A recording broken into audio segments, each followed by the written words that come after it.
Hi friends, this is Soma here and welcome to build career channel. तो आज हम पढ़ेंगे बॉन्ड्स के बारे में। तो पिछली क्लास में हमने क्या पढ़ा था? पिछली क्लास में हमने बॉन्ड्स एंड डिवेंचर्स के डिफरेंस को देखा था। तो इसीलिए मैंने सोचा कि चलिए बॉन्ड्स को डिटेल में एनालिसिस करते हैं। ठीक है, तो आई बटन में मैंने लिंक प्रोवाइड कर दिया है। तो आप जाकर सारे फाइनेंशियल इंस्ट्रूमेंट जो भी मनी मार्केट की हैं और भी कैपिटल मार्केट की हैं उन्हें जाकर एक बार डिटेल में देख सकते हैं। तो आपको सारी पॉइंट्स क्लियर हो जाएंगी। ओके, और अगर कोई भी डाउट हो तो प्लीज़ मुझे कमेंट करना, मैं डेफिनेटली रिप्लाई प्रोवाइड करूँगी। ओके, तो चलिए स्टार्ट करते हैं आज की क्लास। तो please subscribe build career channel and tap the bell icon, जिससे कि आपको हर दिन न्यू नोटिफिकेशन मिलती रहे। और अपने कमेंट्स मुझे ज़रूर प्रोवाइड करना, इसी से तो मुझे पता चलेगा कि मुझे क्या आपको और प्रोवाइड करना है, कौन से टॉपिक्स को आपको प्रोवाइड करने हैं। ओके, और अगर पसंद आए वीडियो तो प्लीज़ एक लाइक ज़रूर करना और फ्रेंड्स और फैमिलीज़ के साथ शेयर करना। चलिए स्टार्ट करते हैं। तो मैं अपना इंट्रोडक्शन प्रोवाइड कर दूं। मैं नेट सेट क्वालिफाइड हूँ, एमकॉम में डिस्टिंक्शन है और साथ ही साथ 2 इयर्स का टीचिंग एक्सपीरियंस भी है। तो चलिए स्टार्ट करते हैं बॉन्ड्स को। क्या है ये बॉन्ड्स? बॉन्ड एक फाइनेंशियल इंस्ट्रूमेंट है जो ये शो करता है कि कंपनी ने बॉन्ड होल्डर से उधार लिया हुआ है और कंपनी को इसे चुकाना है। ओके, इन सिंपल लैंग्वेज में मैंने समझाया, ज़्यादा डिफ़िकल्ट आपको सेंटेंस पढ़ने की ज़रूरत नहीं है, इससे आपकी और डिफ़िकल्टी बढ़ जाएगी। ओके, तो इजीली आप ये समझ सकते हैं। तो और क्या है, बॉन्ड के जो इंटरेस्ट रेट होते हैं उनको हम क्या कहते हैं? उनको हम कूपन कहते हैं। बॉन्ड एक बेसिकली IOU है, मतलब डॉक्यूमेंट है लोन्स का बिटवीन 2 पार्टीज़, इशूअर जो कि बॉन्ड को इशू करता है और बॉन्ड होल्डर के बीच। ओके, तो IOU मैंने जैसे कहा, तो IOU क्या है? IOU को जनरली बिजनेस टर्म में यूज़ किया जाता है, जिसका मतलब है 2 पार्टीज़ के बीच बिजनेस कंडक्ट हो रहा हो और एक फॉर्मल रिटन डॉक्यूमेंट को वो फॉलो करेंगे। ओके, तो इसको पॉपुलराइज हुआ था ये 18th सेंचुरी में। ओके, तो अब देखते हैं इसकी कौन इशू करता है बॉन्ड्स को। बॉन्ड को गवर्नमेंट, जो कि हर लेवल पे, चाहे डिस्ट्रिक्ट हो, स्टेट हो या नेशनल लेवल पे हो, वो इशू कर सकते हैं। और कौन इशू कर सकते हैं? कॉरपोरेशन इनसे इशू कर सकते हैं। चलिए, क्यों इशू करते हैं गवर्नमेंट बॉन्ड्स को, अब देख लेते हैं इनको भी। तो गवर्नमेंट चाहे कोई भी लेवल के हो वो तो इशू कर ही सकते हैं। तो गवर्नमेंट को फंड की नीड होती है, तो किस लिए? पब्लिक सर्विसेज के लिए, जैसे कि डैम बनाना या फिर स्कूल की बिल्डिंग्स बनाना, रोड्स बनाना। और उसके लिए गवर्नमेंट पब्लिक से पब्लिक में बॉन्ड इशू करती है, जिससे कि और पब्लिक को उसके लिए इंटरेस्ट भी प्रोवाइड करती है। और भी बहुत सारे सिचुएशन, जैसे कि बहुत बार इमरजेंसी सिचुएशन हो जाती हैं, कोई वार अराइज हो जाता है, तो वॉर की एक्सपेंस को फुलफ़िल करने के लिए, उन्हें मीट करने के लिए भी गवर्नमेंट बॉन्ड्स को इशू करती है। अब बताइए कि कॉरपोरेशन क्यों इशू करती है? ओके, छोड़िए मैं ही बता देती हूँ। अच्छा, क्योंकि उन्हें बहुत बार रिसर्च करने के लिए या न्यू प्रोजेक्ट के लिए, उसमें इन्वेस्ट करने के लिए कोई, या फिर हैवी कोई मशीनरी परचेस करने के लिए या इंफ्रास्ट्रक्चर के लिए बहुत बार फ़ंड की नीड होती है, और ये बहुत ज़्यादा फ़ंड की नीड होती है। इसीलिए ये क्या करते हैं, ये पब्लिक के लिए बॉन्ड इशू करते हैं। ओके, चलिए अब देखते हैं बॉन्ड्स कैसे वर्क करती हैं। बॉन्ड्स को गवर्नमेंट इशू करती है, जैसे कि मैंने बताया, ये एक डेब्ट इंस्ट्रूमेंट है जिसमें बॉन्ड होल्डर लोन प्रोवाइड करती है बॉन्ड इशूअर कंपनी को। ओके, तो इसके बदले में गवर्नमेंट इंटरेस्ट प्रोवाइड करती है। ओके, ये फिगर मैं आपको समझा देती हूँ। गवर्नमेंट बॉन्ड इशू करती है, इससे क्या होता है और वो किस लिए होता है? एक स्पेसिफाइड पीरियड के लिए होता है। इसमें एक लोन इंटरेस्ट में एक लोन मिलता है, लोन का इंटरेस्ट मिलता है, सॉरी।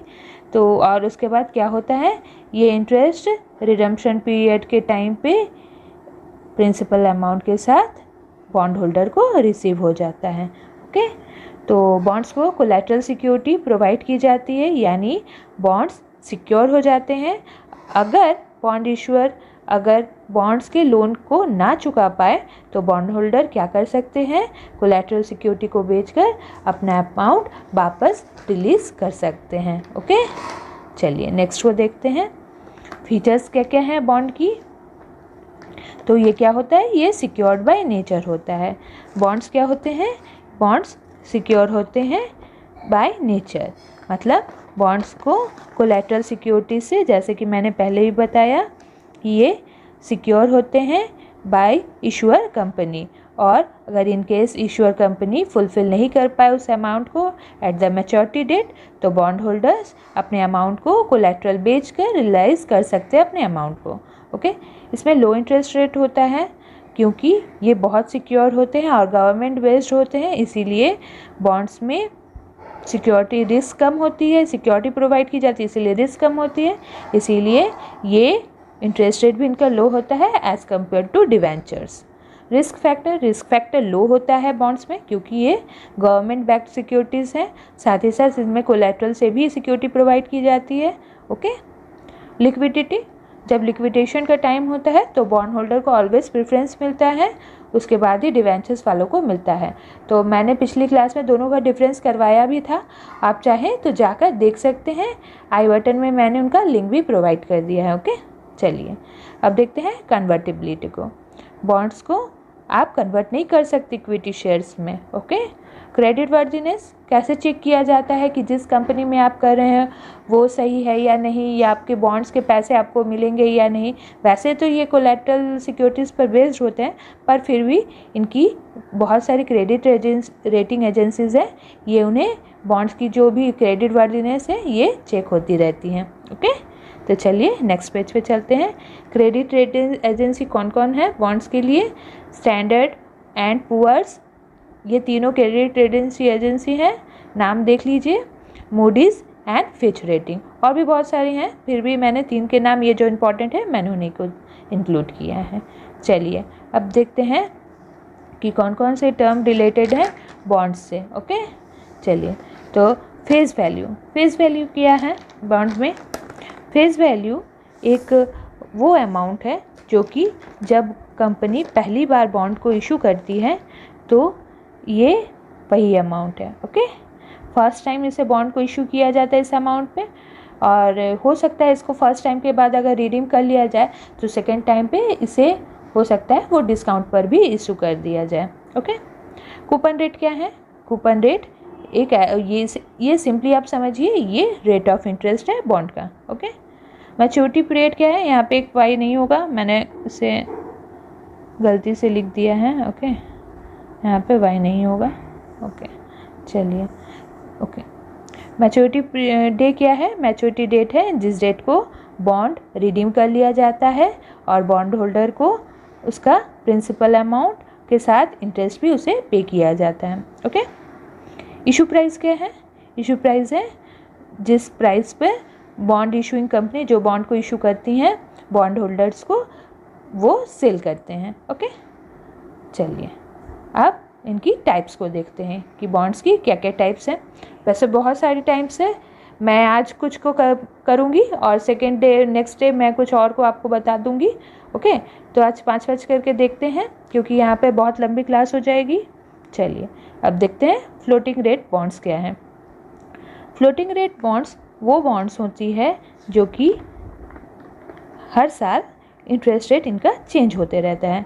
फॉर एग्जांपल इस साल अगर 5% इंटरेस्ट रेट है तो अगले साल या तो हो सकता है वो 6% हो जाए या हो सकता है वो 5% से भी कम हो। फ्लोटिंग मतलब चेंज होते रहना। ओके, सिंपल लैंग्वेज में समझिए, फ्लोटिंग मतलब चेंज होते रहना, इससे आपको ईजी होगा लर्न करना भी। चलिए फिक्स्ड रेट देखते हैं कि क्या है फिक्स्ड रेट बॉन्ड। जैसा कि नाम से ही देख रहे हैं फिक्स्ड है, मतलब सेम रहेगा अमाउंट, जो भी इंटरेस्ट रेट रहेगा वो ऑलवेज सेम रहेगा, हर साल ये फिक्स्ड रहेगा या फिर सेम रहेगा, जो भी कहिए। फॉर एग्जांपल अगर इस साल 5% है तो नेक्स्ट ईयर भी सेम होगा और उसके आने वाले हर साल में सेम ही होगा जब तक कि बॉन्ड की मैच्योरिटी पीरियड या ख़त्म नहीं हो जाए या मैच्योरिटी डेट नहीं आ जाए।